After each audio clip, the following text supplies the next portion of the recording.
Hi students, class 12 का solid state chapter है आपका। इसका लेक्चर नंबर 3 है। इससे पहले हमने लेक्चर 2 के अंदर क्या बात की थी? टाइप्स ऑफ यूनिट सेल के बारे में बात की थी कि आपके जो यूनिट सेल है वो मेनली 4 टाइप के होते हैं। फर्स्ट आपका जो होता है simple unit cell, second face centre, third body centre और फोर्थ आपका एंड सेंटर। ठीक है, अब हम लेक्चर को थोड़ा सा एक बार वापस से देखते हैं। सबसे फर्स्ट अगर हम बात करें यहाँ पे तो हमने देखा था हमारे जो टाइप्स ऑफ यूनिट सेल थे, टाइप्स ऑफ यूनिट सेल, वो जो हम पढ़ रहे थे वो हमारे किस पे बेस्ड था? Based on atom arrangement.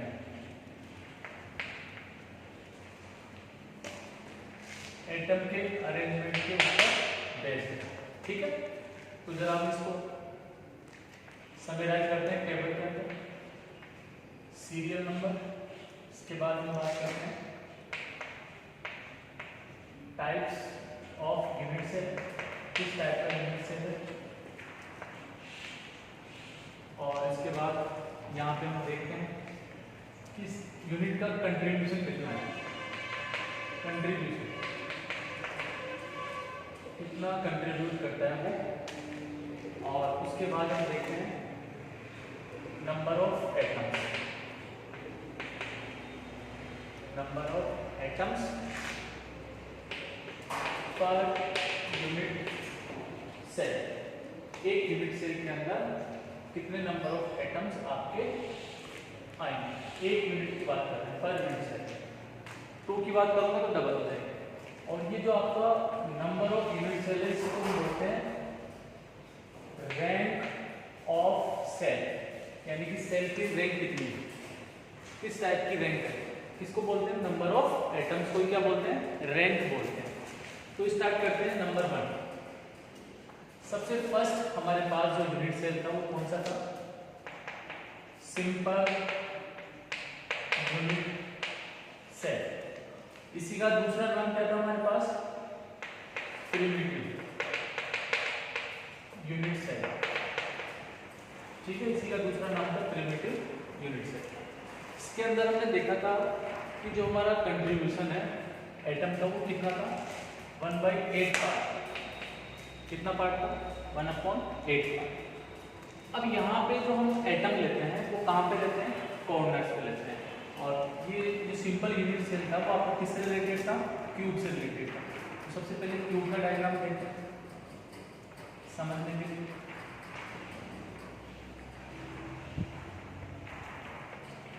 ये आपके पास क्यूब, तो क्यूब के अंदर आपके टोटल कितने कॉर्नर्स होते हैं? आपके 8 corners.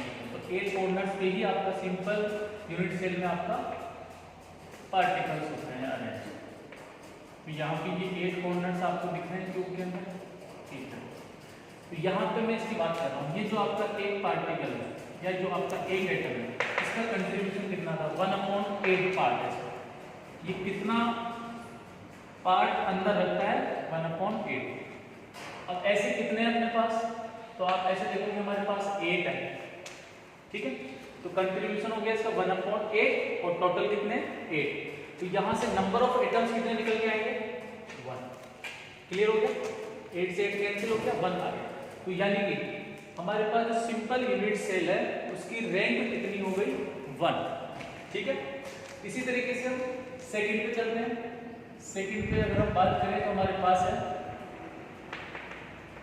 Face centred unit cell. Face centred unit cell आपका नॉन प्रिमिटिव में आता है। ठीक है, तो यहाँ पे फेस सेंटर्ड की बात करेंगे तो फेस सेंटर्ड का मतलब देखो 8 तो आपका कॉर्नर पे रहेंगे, तो 8 तो आपका कॉर्नर पे हो गए। ठीक है, प्लस इसके साथ साथ आपका 6 फेस जो रहेगा आपका एटम। कितने फेस होते हैं इसके अंदर? 6 फेस होते हैं। ठीक है, तो एक फेस का कंट्रीब्यूशन कितना होता है? एक फेस का कंट्रीब्यूशन होता है 1/2, यानी कि आपका एक एटम है वो हाफ बाहर की तरफ होता है और हाफ अंदर की तरफ होता है। तो हमें तो अंदर वाले से मतलब है, तो अंदर कितना कंट्रीब्यूट कर रहा है? हाफ। तो देखो यहाँ पे अगर हम बात करें 8 तो आपका हो गया कॉर्नर के ऊपर, और कॉर्नर का कंट्रीब्यूशन कितना है 1/8, ये तो हो गए 8 कॉर्नर्स के लिए, प्लस 6 फेस होते हैं टोटल, और एक फेस का कंट्रीब्यूट कितना होता है हाफ। जब यहाँ से आप इसको सोल्व करोगे तो यहाँ से तो कितना आया 1, और यहाँ से कितना आया 3, तो 1 + 3 कितना हो गया 4, यानी कि आपका जो फेस सेंटर्ड यूनिट सेल है उसका रैंक कितना हो जाएगा 4 हो जाएगा। क्लियर है यहाँ तक? किसी को कोई डाउट? अच्छा, अब हम बात करते हैं थर्ड नंबर के पास की। थर्ड नंबर पे कौन है अपने पास, किस टाइप का यूनिट सेल है? बॉडी सेंटर्ड, बॉडी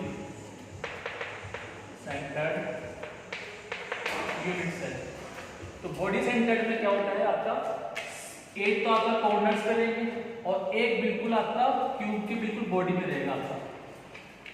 तो यहाँ पे अगर हम बात करें, ये तो हो गया कॉर्नर्स के लिए कंट्रीब्यूशन, प्लस जो बिल्कुल फिक्स बीच के अंदर है, तो वो तो पूरा का पूरा कंप्लीट कहाँ पे है, बॉडी के अंदर है यानी क्यूब के अंदर है, तो ये पूरा काउंट हो रहा है अपने पास। तो यहाँ से रिजल्ट आया 1 और यहाँ से रिजल्ट आया 1, तो 1 + 1 कितना हो गया 2। तो यहाँ से हमारे पास जो रैंक निकल के आता है बॉडी सेंटर्ड यूनिट सेल का, वो कितना होता है 2 होता है। ठीक है, इसके बाद फोर्थ नंबर पे हमारे पास end centred unit cell, end centred unit cell. तो यहाँ से एंड में क्या होगा, जो हमारे पास क्यूब होता है, ये हमारे पास जैसे क्यूब है, तो 8 को कॉर्नर्स पे रहेंगे आपको, तो यहाँ पे 8 × 1/8, ठीक है, प्लस आपका किसी भी दो फेस पे लगा, दो अपोजिट फेस होने चाहिए। एंड सेंटर का मतलब कोई भी दो अपोजिट फेस ले लो, जैसे टॉप और बॉटम ले लिए, या फिर लेफ्ट और राइट ले सकते हैं, या फिर बैक और फ्रंट ले सकते हैं। तो यहाँ पे अगर हम फेस की बात करें तो यहाँ पे देखो फेस का कितना पार्ट आता है हाफ, तो यहाँ पे टोटल कितने फेस पे है 2 पे है, और एक का कंट्रीब्यूशन कितना है हाफ। तो यहाँ से जब इस रिजल्ट को आप सोल्व करोगे तो 1 यहाँ से आया और 1 यहाँ से आया, तो कितना आएगा टोटल 2। इस तरीके से हमारे पास एंड सेंटर्ड यूनिट सेल का जो रैंक है वो कितना निकल के आएगा 2 निकल के आएगा। तो इसमें समझने वाली बात क्या है आपकी, कि यहाँ पे आपको केवल इतना समझना है कि आप जब भी कभी इस चीज को भूल जाओ तो कैसे निकालोगे। तो पहली चीज कि आपको चारों नाम पता होना चाहिए। सेकंड, सिंपल का मतलब क्या होता है, केवल 8 कॉर्नर्स पे रहते हैं, केवल 8 कॉर्नर्स पे पार्टिकल आपका रहता है। ये पार्टिकल बिल्कुल आपको टच करते हुए रहते हैं, ठीक है, मैं थोड़ा ऐसे बना रहा हूँ, बाकी अगर हम देखें तो ये पूरा टच करते हुए रहते हैं। ये दोनों आपस में टच करते हैं, ये दोनों के आपस में टच करते हैं, ये दोनों के आपस में टच करते हैं, ये दोनों के आपस में टच करते हैं। इसी तरीके से बाकी के आपस में क्या करते हैं, टच करते हैं। लेकिन अगर मैं ऐसा बनाऊंगा तो डायग्राम गंदा लगेगा। अब यहाँ पे बात करते हैं, यहाँ पे सिंपल यूनिट सेल में 8 कॉर्नर्स पे रहता है, तो 8 कॉर्नर्स के लिए हमने क्या रखा है यहाँ पे 8। अब एक एटम का जो कंट्रीब्यूट होता है कॉर्नर वाले का, वो कितना होता है 1/8 पार्ट। कॉर्नर वाले की जब की बात होगी तो 1/8 पार्ट, तो यहाँ से हम निकाल सकते हैं 1 आ गया। फिर हम बात करते हैं फेस सेंटर्ड में, तो चाहे फेस हो चाहे बॉडी हो चाहे एंड हो, कॉर्नर में तो रहेगा ही रहेगा, लेकिन जब फेस की बात होगी ओनली तो सारे फेस पे आपका एक एटम होना जाएगा। और फेस वाले का कंट्रीब्यूट कितना होता है, तो यहाँ पे साइड में आप इसको इमेजिन करो कि यहाँ बीच में बिल्कुल आपका एक एटम रखा हुआ है बॉल टाइप का, तो जब आप देखोगे तो वो हाफ तो क्या होगा क्यूब से ऊपर की तरफ होगा और हाफ क्या होगा क्यूब से नीचे की तरफ होगा। तो हमें क्या करना है, अंदर वाला पार्ट लेना है। तो अंदर कितना पार्ट आ रहा है हमारे क्यूब के अंदर, हाफ पार्ट आ रहा है, मतलब जो फेस पे प्रेजेंट होगा आपका एटम, उसका कितना पार्ट अंदर आ रहा है, तो आप बोलोगे हाफ, ठीक है। और कितने फेस होते हैं 6, तो यहाँ से 6 फेस हो गए और हाफ पार्ट हो गए, ठीक है। तो इस तरीके से हम फेस का निकाल सकते हैं। बॉडी के लिए क्या होगा, बिल्कुल एक बॉडी के बीच में रहेगा सेंटर में, और ये पूरा का पूरा कंप्लीट रहता है, इसलिए पूरा का पूरा काउंट हो रहा है क्यूब के अंदर। और कॉर्नर वाला पता है 1/8 पार्ट, तो इस तरीके से इसका रैंक कितना आ गया 2। और एंड सेंटर में आप निकाल सकते हो, एंड का मतलब क्या होता है, कोई भी दो अपोजिट फेस लेने हैं आपको, ठीक है। तो इस तरीके से यहाँ से फेस के लिए जब भी नाम आएगा हाफ पार्ट, और कॉर्नर के लिए जब भी नाम आएगा 1/8 पार्ट। तो तो इस तरीके से हमारे पास जो यूनिट सेल है किसके ऊपर बेस्ड है, एटम अरेंजमेंट के ऊपर। तो इसके आपके 4 टाइप होते हैं, क्लियर है सबको, और ये इनकी रैंक होती है। एग्जाम में क्वेश्चन कभी कभी यहाँ से डायरेक्ट रैंक से भी आ जाता है कि ऐसा यूनिट सेल बताइए जिसकी रैंक 4 है, तो उसका जो आंसर होगा वो क्या होगा, फेस सेंटर्ड यूनिट सेल। ठीक है, तो यहाँ पे आपको क्लियर हो गया सबको, ठीक है। अब नेक्स्ट हम बात करते हैं हमारे जो यूनिट सेल होते हैं, जब हमने इसको सेल पैरामीटर के बेस पे देखा, सेल पैरामीटर आप जानते हो यूनिट सेल वाला, तो उसके पैरामीटर के बेस पे देखा तो वो कितने टाइप का आता है, 7 टाइप का आता है। कौन कौन सा होता है, चलो देखते हैं। अब देखो बेटा, जस्ट अभी हमने देखा था कि जो यूनिट सेल थे हमारे सेल के बेस पे, यानी कि एटम का अरेंजमेंट अगर हम करते हैं तो उसके बेस पे हमारे पास यूनिट सेल 4 टाइप के थे, और उनके बारे में हमने कंट्रीब्यूट के साथ उनकी रैंक भी देख ली थी। अब यहाँ पे बात करते हैं कि जो हमारा यूनिट सेल है उस सेल पैरामीटर के बेस पे कितने टाइप का होता है, तो यहाँ पे 7 टाइप का होता है सेल पैरामीटर के बेस पे। कौन कौन सा होता है, तो फर्स्ट है आपका क्यूबिक, जो कि हम पढ़ के आ चुके हैं, जस्ट हमने क्यूबिक के बारे में पढ़ा था, ठीक है। इसके अलावा ये आपका ऑर्थोरोम्बिक भी हो सकता है, टेट्रागोनल भी हो सकता है, मोनोक्लिनिक भी हो सकता है, ट्राइक्लिनिक भी हो सकता है, हेक्सागोनल भी हो सकता है, और रोम्बोहेड्रल भी हो सकता है। यहाँ पे ये रोम्बोहेड्रल है। ये टोटल आपका 7 टाइप का होता है, ठीक है। इसको आपको इसी ऑर्डर में लर्न करना है जिससे कि आपको ये वैल्यूज में आपको आसानी से लर्न कर पाते हैं। तो यहाँ पे first cubic, orthorhombic, tetragonal, monoclinic, triclinic, hexagonal और रोम्बोहेड्रल, ये आपके 7 टाइप के होते हैं। अब यहाँ पे लिखा हुआ है एक्सियल लेंथ और यहाँ पे लिखा हुआ है एक्सियल एंगल। अब ये एक्सियल लेंथ और एक्सियल एंगल क्या है, तो इसके लिए हमने बात करते हैं। सबसे पहले जो हमने पढ़ा था क्यूबिक से स्टार्ट करते हैं। तो हमारे पास क्यूब बनाते हैं और इसको समझने की कोशिश करते हैं। तो मान लो मैंने ये क्यूब बनाया आपके पास, ये हमने क्यूब लिया है, ठीक है। यहाँ पे चेक करो, अगर मैं इसकी डायरेक्शंस को दिखाऊं यहाँ पे, अगर मान लो मैं इसको x डायरेक्शन मान लूं, इसको मैं y डायरेक्शन मान लूं और इसको मैं z डायरेक्शन मान लूं। आप डायरेक्शन चेंज भी कर सकते हो, इसको x मान सकते हो, इसको y मान सकते हो, इसको z मान सकते हो, किसी को कुछ मान सकते हो, ठीक है। अब यहाँ से मान लो ये हमारे पास ये यूनिट सेल है, एक यूनिट सेल कोई भी मान लो, ये इसकी यहाँ से लेके यहाँ तक लेंथ है, ये वाली ब्रेथ है और ये वाली हाइट है, तो इस हिसाब से हमने मान लिया इसको ना। तो ये इसको मान लो मैंने a नाम दे दिया है, ठीक है। अगर मैंने इसको a नाम दे दिया है तो a के जस्ट अपोजिट जो होगा एंगल, वो वाला एंगल क्या होगा, अल्फा, ठीक है। अगर मान लो मैंने इसको b नाम दे दिया, इस लेंथ को क्या नाम दे दिया मैंने b, तो इसके जस्ट अपोजिट वाला एंगल कौन सा होगा, बीटा, b के सामने वाला बीटा। और अगर मान लो मैंने इसको c नाम दे दिया, इस लेंथ को यहाँ से लेके यहाँ तक को, तो ये वाला जो एंगल होगा वो कौन सा होगा, गामा। तो मतलब आपके पास a, b और c, 3 तो आपके पास क्या है, एक्सियल लेंथ है, और अल्फा, बीटा और गामा, 3 आपके पास क्या है, एक्सियल एंगल है। ये एंगल है एक्सियल वाले और ये आपकी एक्सियल लेंथ है। लर्न करने का तरीका, a के अपोजिट एंगल कौन सा होगा, अल्फा, b के अपोजिट एंगल कौन सा होगा, बीटा, और c के अपोजिट एंगल कौन सा होगा, गामा। तो इस तरीके से अगर हम देखें तो अब हम बात करते हैं यहाँ पे एक्सियल लेंथ और एक्सियल एंगल की, किसके लिए, क्यूब के लिए। तो अब बताओ क्यूब की क्या ये तीनों डायमेंशन इक्वल होती है क्या, यानी कि लेंथ, ब्रीथ और हाइट क्यूब की क्या होती है आपस में, इक्वल। तो हम बोल सकते हैं यहाँ से a equal to b equal to c। Clear हो सबको, एक्सियल लेंथ, क्यूब में एक्सियल लेंथ क्या होती है आपस में, इक्वल।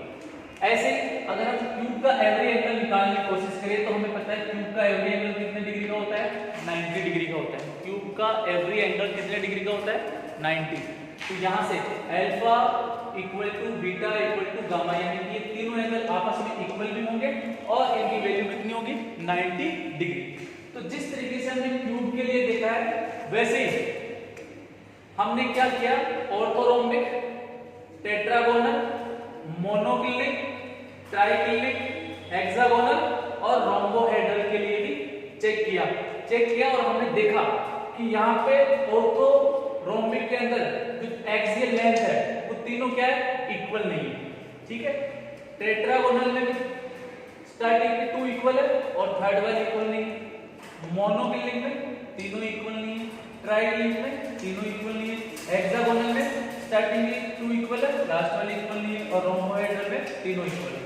ठीक है, तो यहाँ से ये कुछ इस तरीके का पैरामीटर अपने पास आता है और ये एंगल्स में आपको दिख रहे हैं यहाँ पे कौन कौन से एंगल इसमें क्या इक्वल है, क्यों इक्वल नहीं है। ठीक है, तो इस तरीके से क्यूबिक को हमने डिटेल में देखा है, तो इनको आपको डिटेल में नहीं देखना है, बस आपको केवल समझना है कि आपको समझने के लिए कि हाँ किस तरह से होता है। मतलब देखो अगर मैं तीनों इक्वल कर दूं, ये तीनों चीजें अगर इक्वल हो जाए, मान लो डायग्राम के अंदर ये मान लो थोड़ी लेंथ ज्यादा हो जाए, ये कम हो जाए और भी ज्यादा हो जाए, तो उसके अकॉर्डिंग आपका अगर मान लो एंगल सेम रहे, क्यू भी रहे, आपका क्यूबिक टाइप का एंगल हो, ये वाली लेंथ में यहाँ तक कर दूं, ये वाली यही रहने दूं और इसको और बड़ी कर दूं, तो यहाँ से जो हमारे पास शेप निकल के आएगा वो कौन सा होगा, ऑर्थोरोम्बिक होगा। समझ सकते हो, विजुलाइज कर सकते हो, तीनों लेंथ को आप डिफरेंट कर दो और एंगल यही रहने दो, तो आपका जो शेप बनेगा वो कैसा बनेगा, ऑर्थोरोम्बिक का। इसी तरीके से इसको विजुलाइज करो आप, इन सबको आप विजुलाइज करके आप इमेजिन कर सकते हो कि एक्सियल लेंथ क्या है और एक्सियल एंगल क्या है। क्लियर हुआ सबको? ओके, अब बात करते हैं याद करने का तरीका।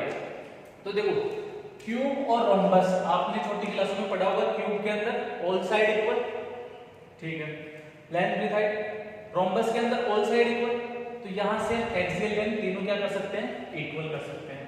क्लियर हुआ?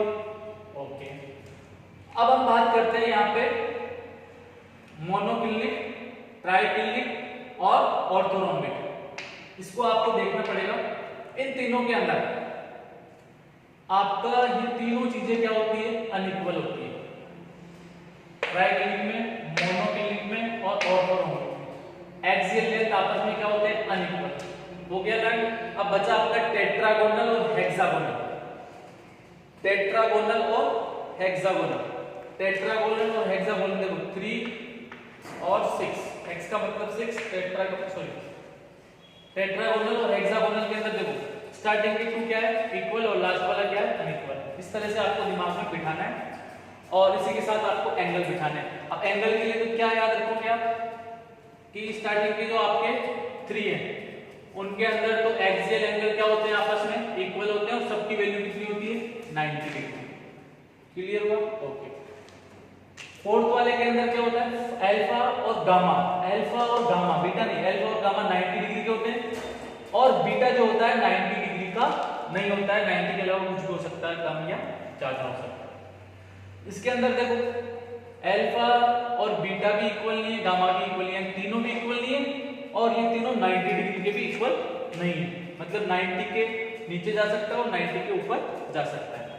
इसके अंदर देखो हेक्सागोनल के अंदर, हेक्सागोनल के अंदर जब हम चेक करते हैं तो अल्फा और बीटा तो कितना आता है, 90 डिग्री आता है, बट आपका गामा कितना होता है, 120 डिग्री।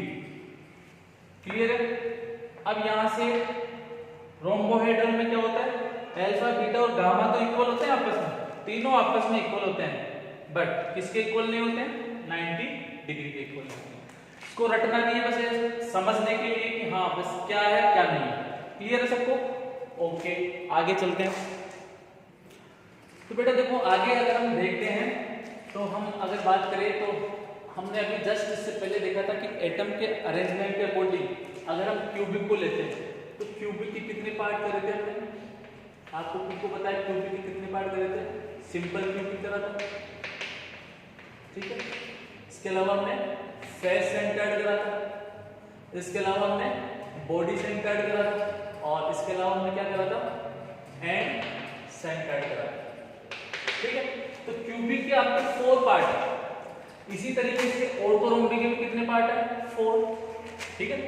टेट्रागोनल के भी कितने, 4, मोनोक्लिनिक के भी कितने, 4, ट्राइक्लिनिक के भी कितने, 4, हेक्सागोनल के भी कितने, 4 और रोम्बोहेड्रल के भी कितने, 4। इस तरीके से आपके टोटल कितने हो गए, 7 4 जा 28, यानी कि टोटल यूनिट सेल के आपके जो टाइप्स है वो कितने हो गए, 28 टाइप्स हो गए, ठीक है। बट ये चीज कहां पॉसिबल हो रही है, थ्योरेटिकली, यहां से हम केवल थ्योरेटिकल बोल सकते हैं, ये चीज थ्योरेटिकल पॉसिबल है।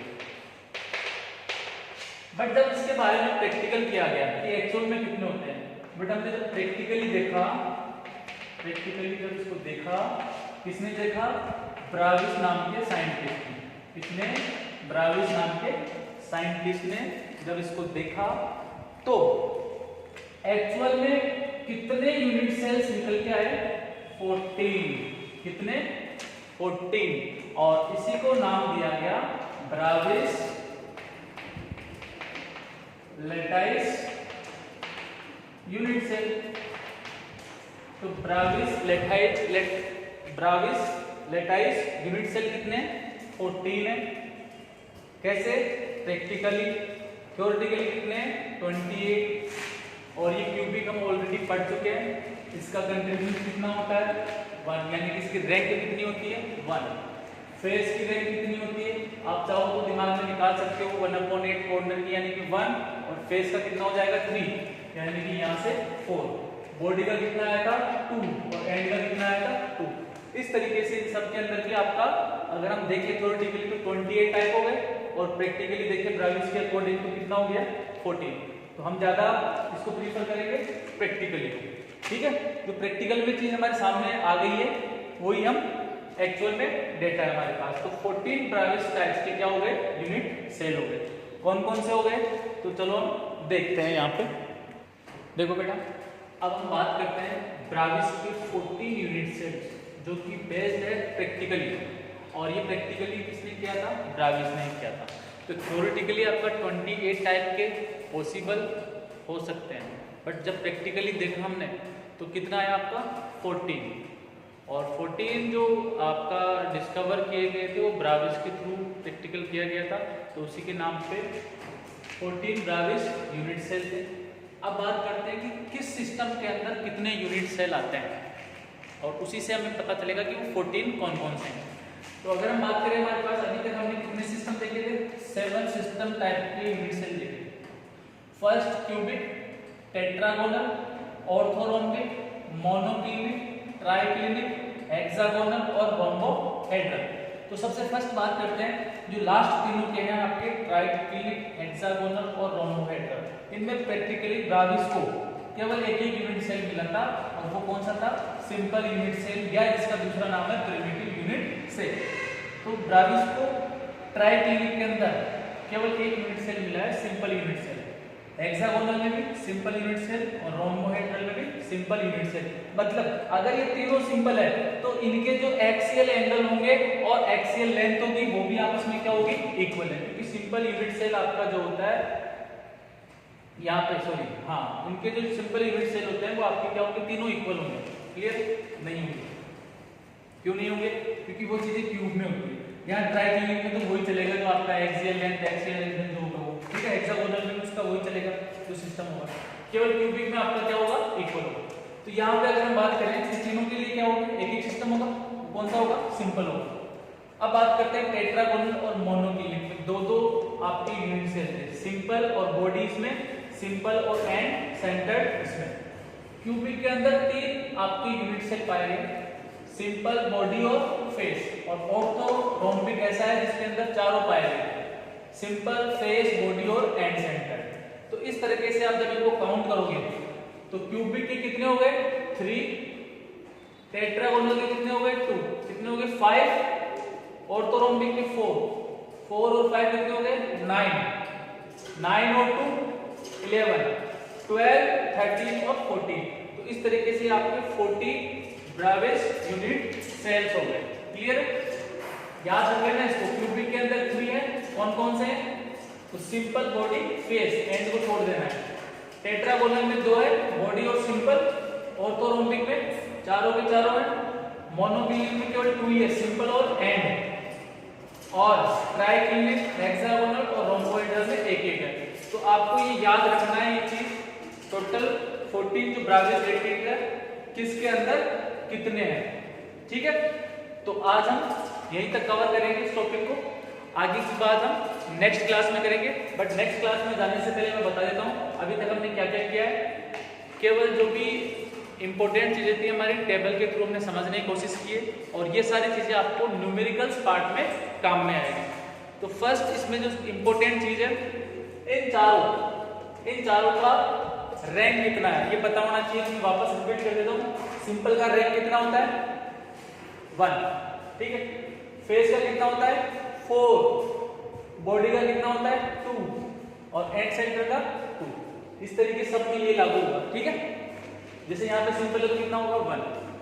अब अगर हम बात करें, उसके बाद हमने देखा था कि हमारे जो सेल पैरामीटर है, यानी कि जो हमारे सिस्टम्स है वो कितने हैं टोटल 7। ये आपके जो सिस्टम्स है सेल पैरामीटर्स है। सेल पैरामीटर्स के अकॉर्डिंग आपका 7 टाइप की यूनिट सेल पाए गए। और ब्राविस ने जब प्रैक्टिकल किया तो कितने आए 14। तो वो 14 कैसे हैं, तो क्यूबिक के अंदर 3 पाए गए, टेट्रागोनल में 2, ऐसे इस तरह से। तो ये आपकी जो चीजें हैं इनको आपको लर्न करना है और बार बार प्रैक्टिस करनी है। ये नाम तो आपको कम से कम पता होने चाहिए अगर लर्न भी नहीं कर पाए तो, ठीक है। बाय।